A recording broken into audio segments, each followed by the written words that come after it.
آیت اللہ شمس الدین بھی ایک جوان کا واقعہ بیان کرتے ہیں. واقعہ میں نے کئی دفعہ بیان کیا، بس میں ان کی سٹیٹمنٹ بیان کروں کہ جب ایک عالم نے ان سے پوچھا جوان سے کہ کبھی تم نے امام کو دیکھا ہے، تو وہ اتنا پرہیزگار تھا، اس نے بولا ہاں 1 گھنٹہ پہلے اسی شہر میں تھے امام.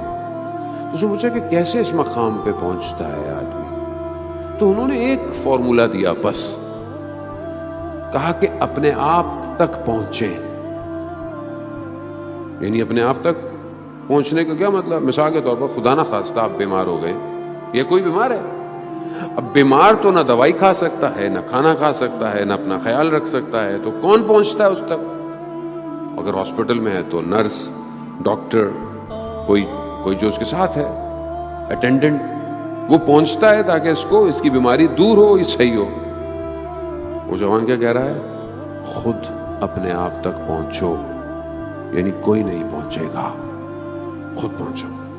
خود دیکھو مرض کیا ہے تمہارے اندر، خود جانتے ہو تمہیں کیا مشکل ہے. ہر انسان خود جانتا ہے. ایسا ہو ہی نہیں سکتا کہ آپ کو نہ پتا ہو کہ آپ کی پرابلم کیا ہے. آپ کو پتا ہے آپ کی پرابلم کیا ہے. میں جانتا ہوں میری مشکل کیا ہے. میں جانتا ہوں کہ میں جب بھی پرواز کرنے کی کوشش کرتا ہوں میں گر جاتا ہوں. کیوں گر رہا ہوں میں بار بار؟ اس کو مطلب میں ایک ہی جگہ گر رہا ہوں، تو میں کیوں نہیں اس کو صحیح کرتا؟ اور میرے اختیار میں نہیں ہے، میرے بس ہو، آپ کے اختیار میں نہیں ہے، تو اللہ نے آپ کو یہ دیے ہوئے نا جو با اختیار ہیں، ان کے دروں پہ آئے،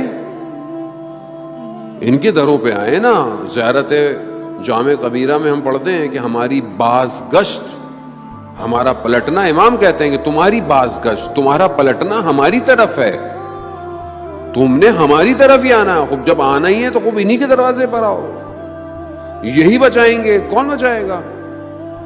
کوئی اور نہیں بچائے گا. عزیزان محترم، خوب انہی کے دروازے پر آیا. ہر شخص ان کے دروازے پر آیا، مشکل میں آیا، ہر طریقے سے آیا.